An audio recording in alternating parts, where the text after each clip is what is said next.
Okay, it's a game where you're making this house, and there's little cards that are what rooms you have, and you're trying to place them in this, I think, some number of card house.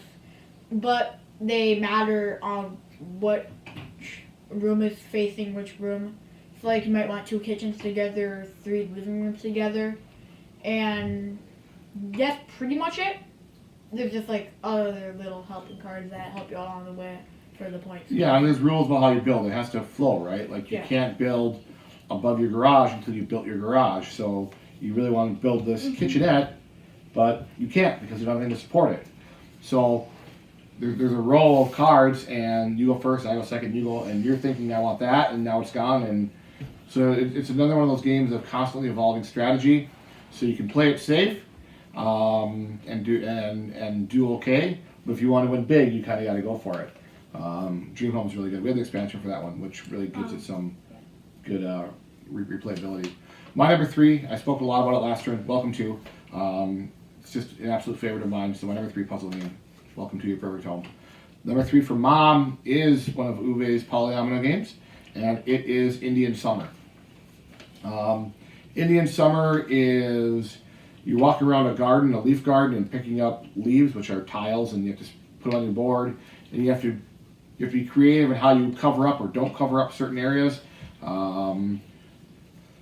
It's good. I like Cottage Garden a little bit more, I think, just because you have a really good idea about what's coming up next, and I just like that. I just like it a little bit better.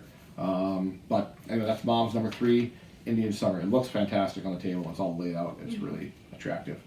What's your number 3? My number 3 is number 9, which I think Tegan talked about it. Tegan talked about it. Yep, it's always one of your favorites. Yep. Number 9. Adric, what's your number 3? My number 3 is Mesozoic. Mesozoic is a game where you're drafting cards in a way that it's like a slider puzzle. So you can draft your first row, your second row, and then your third row. And then there's a timer aspect where you flip the timer, you have to arrange them, slide them to get your perfect spots. Kind of like, I guess, Dream Home or any of those games where you're trying to get like certain ones by each other, certain ones like don't do anything if they're by each other.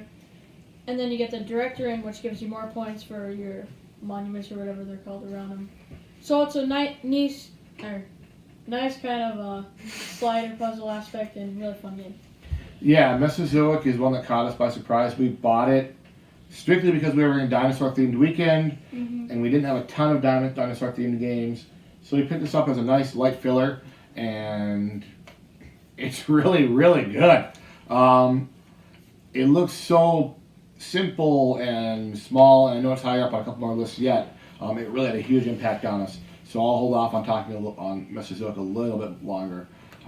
Tegan, what's your number 2? My number 2 is King Domino, which we've already said. So, yeah, not so much to talk about. Just a good puzzle game. Yep. My number 2 is Mesozoic. It's from Z-Man Games. When it showed up in our box, I was like, oh my gosh, it was like $17, and it's a tiny little box, and I think it's like 60 or 70 cards, maybe 80 cards. And the kind of thing you're thinking this should be like $8. And now I would gladly pay like $30, $40 for it. It's so simple, and it's elegant in its simplicity. It's whatever, how many cards, 70 cards and a timer, and the timer is 45 seconds. It is the perfect amount of time for this slider puzzle. I mean, you can tell they clearly play tested it at 30 and 40 and 60 and 90, and 45 is the money spot. Because just when you're about 20 seconds in, you feel really, really good about what you have. You're like, oh, but I could line that up and line that up. And if you do that, boom, you're done. You're not getting there, and you just messed everything up. So simple. If a lot of these games you've probably heard about Mesozoic, maybe you haven't. Oh my gosh, I absolutely adore Mesozoic. We played it 9 times in 2 days the last time we had it out. It was fantastic. Asa, what's your number 2? Quadropolis. So it's when everyone has like their own little, I don't know, like a board, Keep going. And it's in 4 squares. Did I skip mom? Yeah. Tegan's telling me you skipped mom. You skipped mom. Hold on, I'll do mom's real quick. Sorry. Mom's number 2 is Azul. He's over here nudging me under the table. You skipped mom. Mom's number 2 is Azul. Sorry. Yeah. Okay, back to Okay. Quadropolis for you. So everyone has like their own kind of board, which is in 4 squares, which has colors. And the colors actually matter because you need one of Public services. public services in each one to get like 16. 16 points or whatever it is. It's definitely puzzle. It's definitely important where you're going to drop your pieces. Mm-hmm. And you can go for something bigger now and risk something huge later. So. And also there's this board which you can pick from the tiles. That's how you get your tiles on the board. Like if someone goes in one row, then you can't go on that row, like that same row.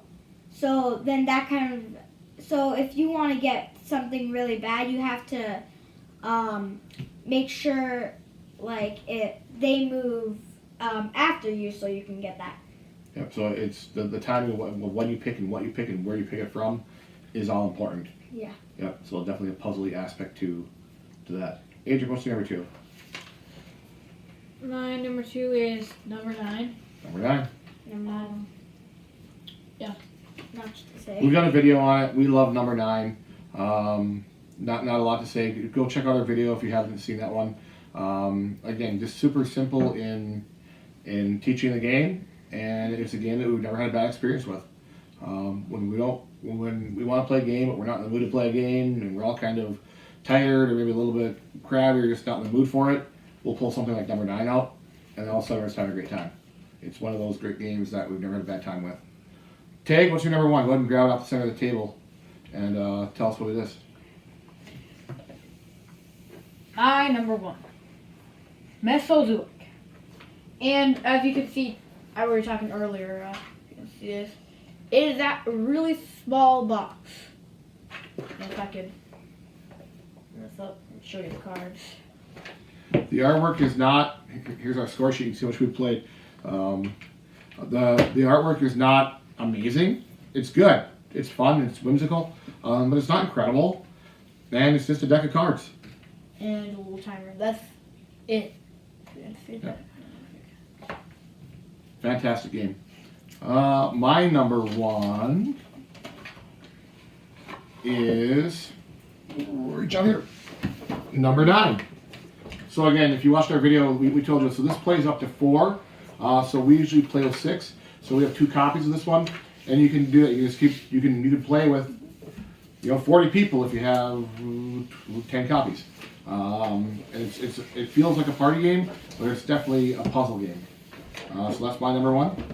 Hold on, Mom's. Mom's number 1. I'm gonna hold off. Is it your number 1 too? I think so. So I'll hold off on Mom's number 1. I'll let Adrian do that. Asa, what's your number 1? My number 1 is Cottage Garden. Like Dad said, I really like where you can get these pots. And sometimes if you don't want that line or that pile which you had, then you could take a pot just to fill up a space.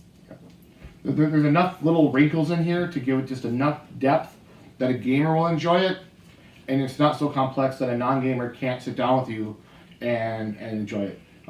We played with 2, 3, and 4.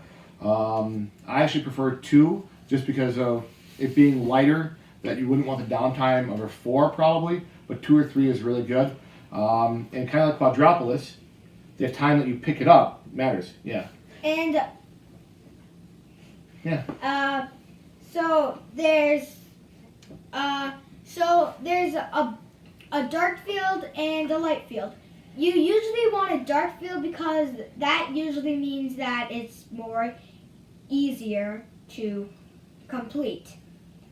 And at the end of the game, if you have to complete your boards before you score, and every time you can't complete it, you have to subtract one of your blues or your oranges. By 2, right? By Yeah. 2 points. Yeah. There's a mechanic, so there's a race mechanic, and that's kind of the only part that is competitive in it. Is that the first person done has an advantage. It's got a little bit of the quadropolis thing where there's a little thing going around the board, and if I take from this row, then this row is losing a piece, and I might be doing it to block you, even though this is a hard piece for me to play. It's got a little bit of that, but I would not call this take that at all. A lot of people say that Azul is very much take that with 2 players. This isn't that. Adrian, what's your number 1? And this is also Mom's number 1. My number 1 is Baron Park by Phil Walker Harding, put up on Mayfair. Like we said, this is one of the various polynomial games out there. It's very good tile placement. So you're selecting from the board different kinds of tiles, and then some of them are worth more points than others because they're harder to play. And then you get points for filling up faster because then you get the fountains and they're worth more points. Yeah. So there's racing and you have to play them very nice, and it's really a fun game. So if you're familiar with the Cottage Garden, Spring Meadow, Indian Summer, and you kind of wish that it had more reward for making a more difficult play, then what you're looking for is Baron Park.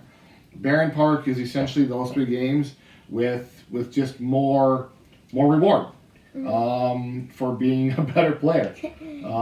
So generally, whoever plays the best in our group that day wins this game. Whereas Cottage Garden or Indian Summer, you can win and not feel like you played a great game. They're all fun, but that's our list. So recap of the number 1s. Tegan's was Mesozoic. Mine was number 9. Mom's was Baron Park.